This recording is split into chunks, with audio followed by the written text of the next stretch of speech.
L'histoire donc retiendra avec un grand I qu'il était 17h21 ce mardi 10 juillet lorsque j'ai appelé Fred Hermel pour un véritable tremblement de terre. C'est une breaking news, ou en tout cas on va se rendre du côté de l'Espagne pour retrouver notre drôle de dame. Salut mon Fred.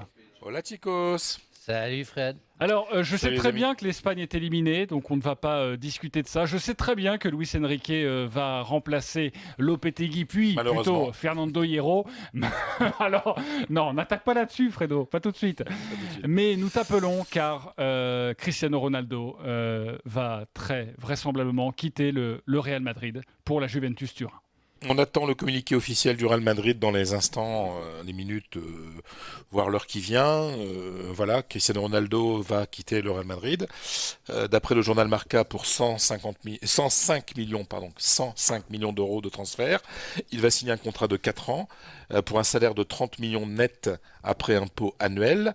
Voilà, et c'est 9 ans de succès incroyable une page glorieuse de l'histoire du Real Madrid qui va se refermer. Cristiano Ronaldo a été acheté il y a 9 ans pour 96 millions. Il est arrivé avec un ballon d'or et une Ligue des Champions. Il va être vendu 105 millions après avoir conquis 4 ballons d'or de plus, 4 Ligues des Champions de plus, 3 mondiales des clubs, 2 Ligas, enfin bref, c'est exceptionnel. Il a battu tous les records. Et voilà, c'est une page qui se tourne. Et ce qu'il y a de terrible, c'est que finalement, les gens, je vais pas dire qu'ils s'en moquent, mais voilà, bon, il était temps. Les gens en avaient marre de Cristiano aussi. Il a un petit peu trop tiré sur la corde par moment avec ses stratégies pour être augmenté. Et il a commis une erreur qui, je pense, ne lui a pas été pardonnée. C'était il y a quelques semaines, quand le Real a conquis sa troisième Ligue des Champions de suite. Au moment où tout le monde était heureux, faisait la fête, il a commencé à parler du Real au passé. Et finalement, cette victoire incroyable est passée à un second plan. Et ça, je peux vous dire que dans les bureaux du Bernabéu, ça s'est très très mal passé. Ouais. Il avait envie de partir. Tirer la couverture à soi, c'est ce qu'on appelle. Voilà, ouais, à chaque fois, il n'avait pas fait une bonne finale. Tu te rappelles, puis on l'avait évoqué à l'époque, il fallait qu'il soit encore au centre du jeu. Voilà, moi je suis un peu triste de le voir partir, parce que en plus c'est un bon mec, quoi. Mais c'est un joueur extraordinaire. Mais voilà, il part à la Juventus, qui est une offre qui est arrivée quelques jours avant la finale, voire après la finale.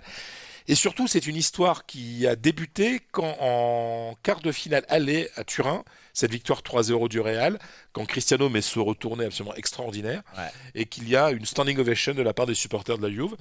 Cristiano Ronaldo, qui est quelqu'un qui est un malade d'amour, c'est-à-dire il a besoin d'être aimé tout le temps, il a besoin qu'on lui montre des preuves d'amour, a été extrêmement touché par ça, et il semblerait que Jorge Mendes, son représentant et ami, ait suggéré à la Juve en disant, vous savez, il a beaucoup aimé, ah ouais, c'est possible, ah bah oui, on va essayer, et puis voilà.